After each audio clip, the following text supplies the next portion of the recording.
Saludos, ¿cómo se encuentran? Bienvenidas y bienvenidos a otro nuevo episodio de nuestro podcast de Umbral X. Vamos a estar acompañándolos esta tarde, el amigo Nelio de Abreu y Francisco Figuera. Vamos a estar conversando con ustedes, compartiendo con ustedes un tema muy interesante y tiene que ver con un científico al que en el siglo XIX se le dio bastante fama por excéntrico, digamos, y operó en los alrededores del Ávila, en Galipán específicamente. Y este era el científico alemán Gottfried Kanoch. Kanoch, como se pronuncia en alemán real. Este científico que vino en la era republicana venezolana, se asentó en La Guaira y bueno, aquí ofreció sus servicios médicos, ¿no? Y estuvo justamente combatiendo en el momento en que llega una epidemia de cólera, importante suceso de la época republicana, ya había cesado la Gran Colombia.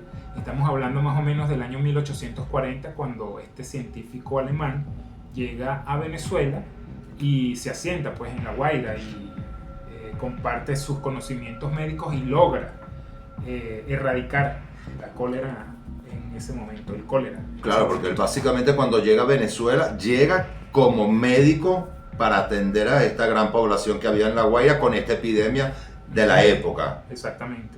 Y luego al pasar del tiempo terminó siendo otra cosa. Exactamente. Que no va a adelantar así. Él llega a Venezuela en una época bastante convulsa, son los primeros años de la República, ya luego de la desintegración de la Gran Colombia, y se introduce en el Hospital San Juan de Dios de La Guaira, un hospital que funcionaba desde la época de la colonia, pero que en la época republicana tomó más, trabajo, más labor, y todo eso tenía que ver con la presidencia de José María Vargas. Recuerden que fue el primer presidente venezolano y además era médico. Y entonces este impulso que toma con José María Vargas todo lo que es la ciencia, ¿no? la carrera médica, y justamente se introduce Gottfried Kanoch en Venezuela para aportar su quehacer científico, que ya estaba bastante de vanguardia en Alemania, donde él nació. Él nació en Halberstadt, una ciudad de Alemania, en 1813, y ya cuando llega aquí, muchos años después, en 1840, bueno, ya tenía una carrera dilatada y exitosa, académica, ¿no? En medicina, y bueno, viene y se asienta aquí y ayuda a erradicar no solamente el cólera, bastantes enfermedades o bastantes otras enfermedades endémicas, y bueno. Y con él se vino su equipo, que eran 2 enfermeras más. Exactamente. Y si no fuese por unos sucesos que vinieron unos añitos después, quizás Kanoch no habría sido tan afamado como lo es hoy. Si ustedes no lo han escuchado nombrar, pues les decimos por qué. Tiene que ver con un halo de misterio que creció alrededor suyo, porque bueno, él luego de años sirviendo en el San Juan de Dios se interna en Galipán, en una hacienda que llamaba Buenavista. Buenavista, que él compró ese terreno. Exacto, entre 1842 y 1845 compró el terreno y lo acondicionó, creando allí una especie de finca al estilo alemán, donde empezó a ejercer no la medicina tradicional, sino algunos experimentos que terminaron por darle la fama definitiva que hoy tiene. A él se le conoce como el embalsamador del Ávila. Mucho misterio se creó alrededor de su ciencia y hay gente que incluso lo conoce como el vampiro del Ávila. Lo conocen como el vampiro porque tras su muerte, o también ya mientras estaba vivo, la gente le sorprendía la cantidad de cadáveres que trasladaban desde cárceles o de cualquier otro, de morgues, donde no reclamaban el cadáver, los trasladaban a este lugar de Buenavista. Y entonces los mismos vecinos, que les daba miedo, no se explicaban el para qué trasladaban en burro o como fuera estos cadáveres que luego momificaría dentro de ese centro que él construyó. Exactamente. Pero cuando se habla de momificación no podemos tener como referencia la momificación que conocemos de Egipto, ni de las momias incaicas, no. Este era un embalsamamiento tan a la vanguardia en la época que no se necesitaba la extracción de los órganos de la persona que moría, del cadáver, sino que sencillamente se conservaba todo el cuerpo completo y la apariencia luego de este proceso de embalsamamiento era tan perfecto que el cuerpo parecía que todavía tenía vida. Entonces toda esta cuestión creó alrededor de Canoche una mitificación que, bueno, lo transformó más que un científico, ¿no? La gente le dio un carácter más... Le dio otra connotación. Sí, más de misterio, sí, de... Claro, porque la gente estaba acostumbrada a escuchar momias, pero como en Egipto. Exacto. En Egipto para momificar a alguien lo vaciaban por dentro. Exactamente. Le quitaban todos sus órganos para que no se dañara esta momia. De hecho, lo dejaban al sol y todo lo demás, le echaban sal. Sí, era como disecarlo. Pero la técnica de Canoche no tenía nada que ver con esto. Él creó una fórmula científica que lamentablemente ha desaparecido a la fecha. Desapareció con su muerte. Sí, no se conoce cuáles eran los ingredientes o cuál era la fórmula exacta que él utilizó para conservar estos cadáveres, pero los conservó con tal calidad que, bueno, la gente, como les decíamos, empezó a crear en torno al científico toda una mitificación que, bueno, no era solamente, ya no era un científico, sino que era un científico loco, al estilo Exacto, Frankenstein, yo ¿no? te iba a decir, Sí. Científico loco. Y ahora que hablamos de Frankenstein, justamente el científico Canoche surge justamente de la época en que esas novelas góticas se estaban desarrollando en Europa, justamente la novela del Prometeo moderno, textos que ya estaban en boga en Europa, quizás pudieron haber, digamos, inspirado a Canoche para hacer ciertos experimentos. O sea, era la época en la que la ciencia estaba saliendo un poco de ese oscurantismo, muchos científicos estaban comprobando ciertas teorías y no es improbable que este tipo de novelas, como las de Frankenstein, pues hayan podido inspirar de alguna manera a Canoche. Claro, yo creo que de repente en su mente, como hubo un alguien, según las leyendas, pudo volver a la vida Frankenstein. Exacto.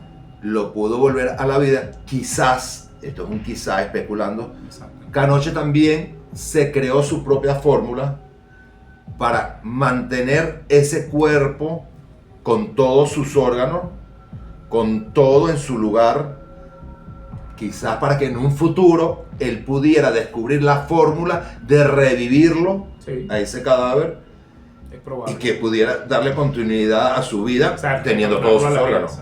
Retornar a esa persona a la vida, que Exacto. sabe si haya sido eso.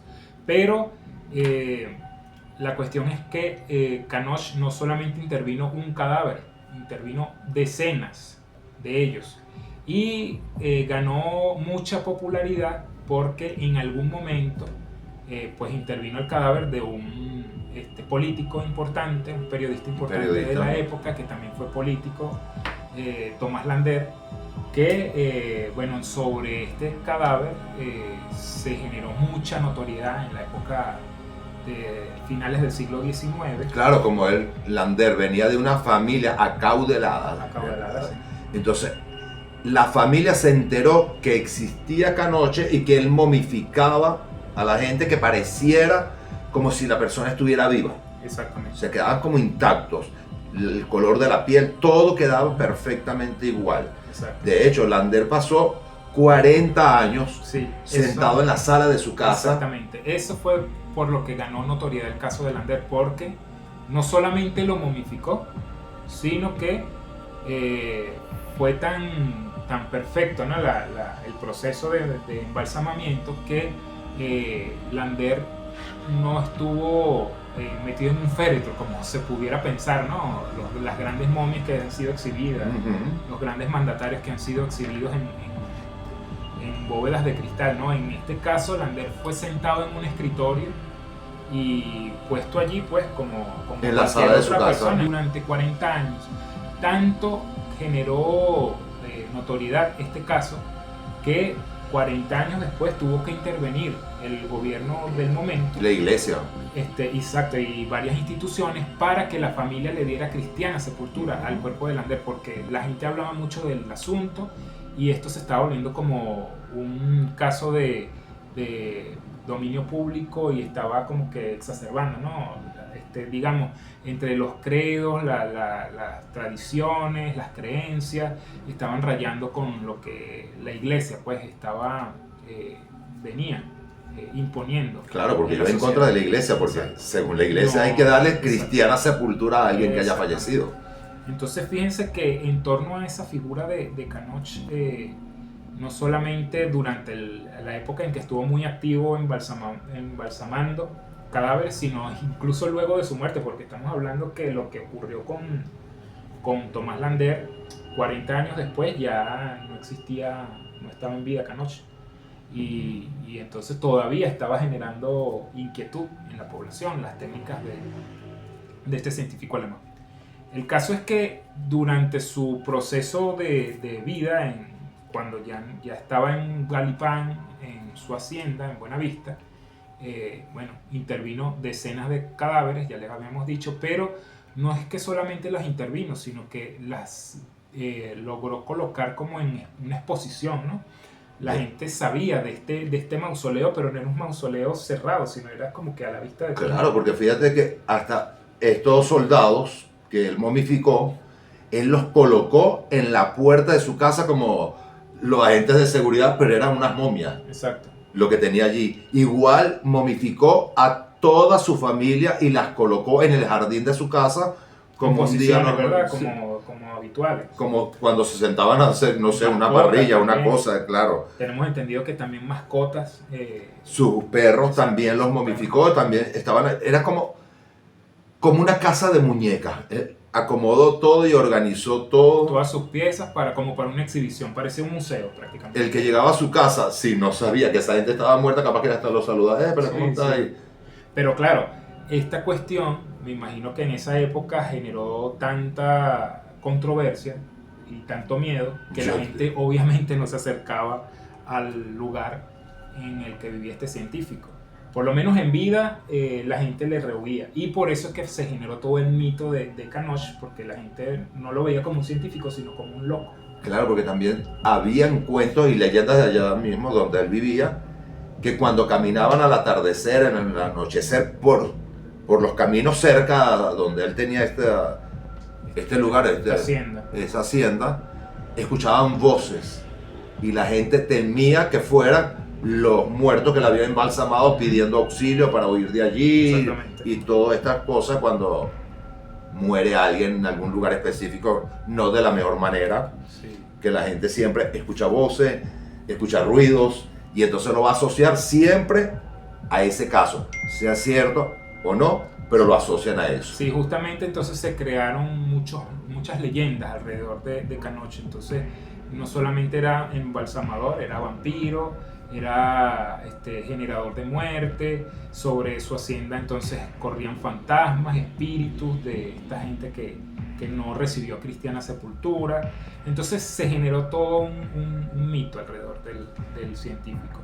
Y bueno, una vez que él desaparece, que él pasa a otro plano, entonces lamentablemente se pierde su fórmula y los cadáveres que él en algún momento expuso pues desaparecen, empiezan a desaparecer. Se pierde la fórmula porque una de sus órdenes o su último deseo fue que con la jeringa donde quedaba lo último de la fórmula que la gente pudiera rescatar para descubrir cuál era las cosas que tenía allí, él pidió que en su último suspiro, en su último momento, cuando él falleciera, una de sus asistentes, enfermeras de las que trajo de Alemania, le inoculara, le inyectara a él mismo esa fórmula para ser momificado.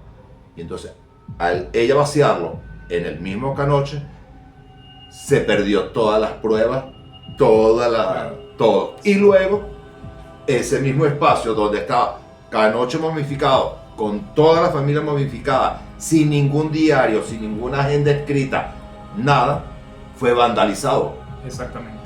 Entonces, claro, al vandalizarse la hacienda de Canoche, se fueron perdiendo, digamos, las pruebas, los cadáveres que a lo mejor pudieron haber servido para extraer pruebas y quizás la fórmula se hubiese podido rescatar, pero no fue el caso. O sea, se fueron perdiendo, se fue destruyendo el legado de Canoche, y hoy en día lo que persiste son ruinas.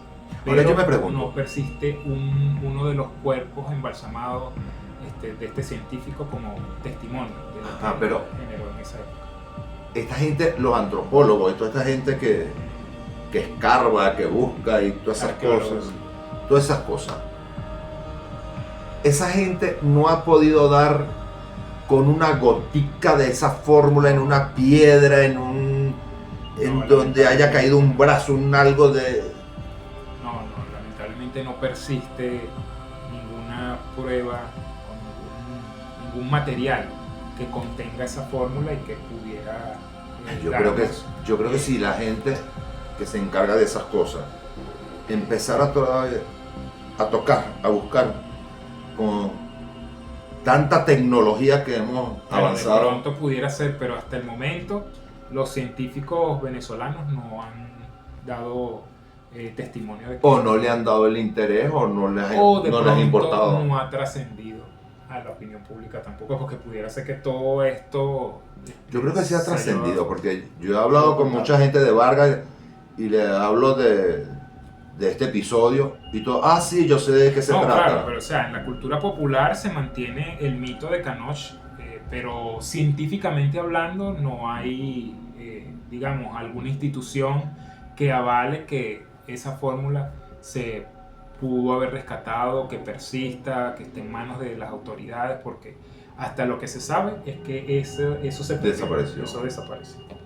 Entonces, bueno, sobre estas historias que se generan en el Cerro El Ávila, que ustedes saben que es uno de los puntos vegetales más importantes y donde se concentran muchísimas energías de todo y todo tipo de relatos. Entonces fíjense que esto viene a sazonar un poco esos relatos. O sea, no solamente el Ávila es un territorio de, digamos, de túneles que no se sabe si existen realmente o no, de avistamientos de ovnis, de espíritus y fantasmas, sino que también se añade esta leyenda del embalsamador, que bueno, creó una fórmula científica que incluso supera en eficacia las momificaciones antiguas y las más modernas. Y las actuales. Exacto. A mí me gustaría que alguien de ustedes, si tienen algún conocimiento de este personaje,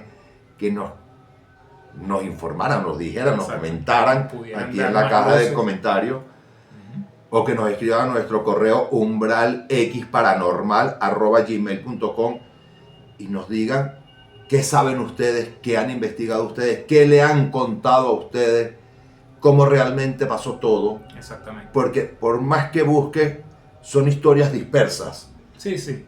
Hay muchas versiones y un solo hecho. Y que cada generación, digamos, hay gente que le ha añadido un poco más al mito, ¿no? O sea, que pudieran haber tergiversado lo que originalmente fue, porque estamos hablando de un suceso que se desarrolló a mediados del siglo XIX. Entonces, imagínense, han pasado más de 150 años desde entonces y no se sabe exactamente cómo fueron las cosas. Todo lo que nos ha llegado hasta el momento ha sido una reconstrucción de teorías, de cuentos populares, pero científicamente lamentablemente no han quedado rastros de lo que fue esa fórmula. O quizás su misma familia. Es que no se sabe si... Claro, pero yo digo la familia que pudo haber tenido allá en Alemania. Sí, pero quizás se perdió el nexo con esa gente. Un diario, un escrito, mira, esto yo lo hago con esto y esto, y me da el resultado. Exactamente. Sí, sería cuestión de quizás consultar a algunas instituciones como el IBIC. El IBIC. Es una de tantas, o quizás creo que hay una fundación Canoche, creo que escuché. También que la patrocinaba, creo que era Bigot. Ajá. Que es más o menos la que pudo recopilar mucho de esta historia, mucho de para que esto no se perdiera, pues, que la historia no se perdiera. Sí, la historia. La historia de Carlos no se perdiera, pero se ha perdido la esencia, o sea, el por qué él creó todo esto. Sí. ¿Será que este señor tenía esta condición de necrofilia? No, necrofilia no, necromanía. Necromanía, perdón, Sí, perdón, la necromanía. Que es esta cuestión Perdón. de, digamos, un culto exacerbado por los muertos. Sí, perdón. Sí.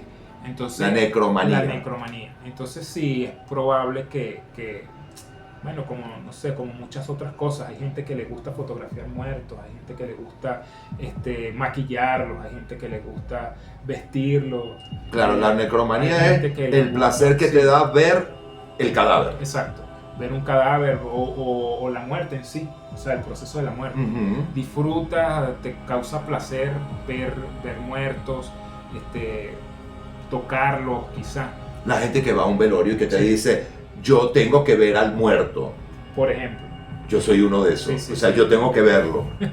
Entonces, quizá pueda rayar allí. Hay gente que no le agrada. Hay gente que dice, no, yo no quiero, o sea, yo por ejemplo, prefiero no.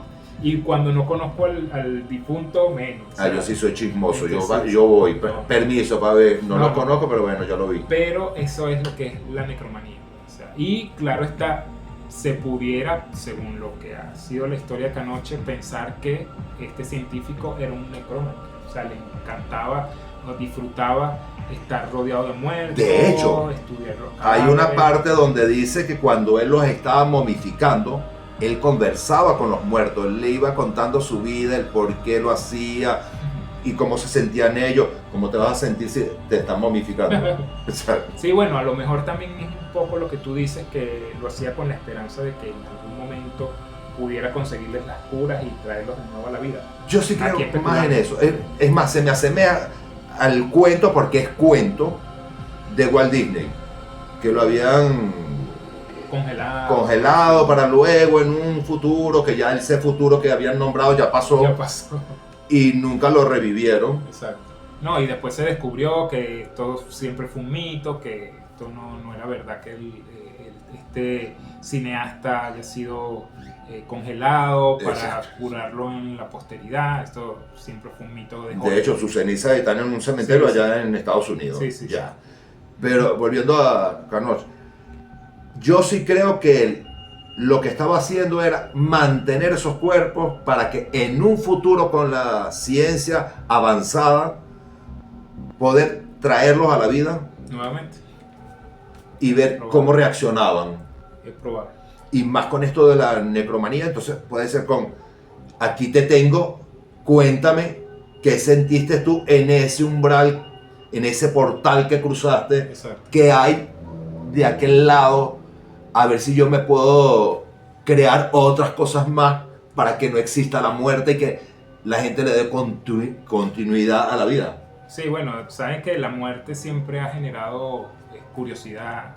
Hay un halo de misterio en torno a qué pasa cuando la gente se muere, a dónde van, si es que hay algún lugar al que ir, si alguien puede traer la experiencia. No se sabe qué es lo que pasa, pero quizás Canoche haya estado movido por eso, esas inquietudes. Por la fantasía o la creencia, no sé. Sí.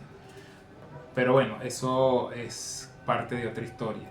Nosotros con esto queremos agradecerles su amabilidad, su presencia con nosotros, compartir este momento, y les invitamos nuevamente a compartir con nosotros a través de nuestra caja de comentarios lo que quieran alrededor de este caso, sugerencias, si tienen algún otro dato que nosotros nos hayamos obviado por no tenerlo acá a la mano y quieran compartirlo, pues bienvenidos.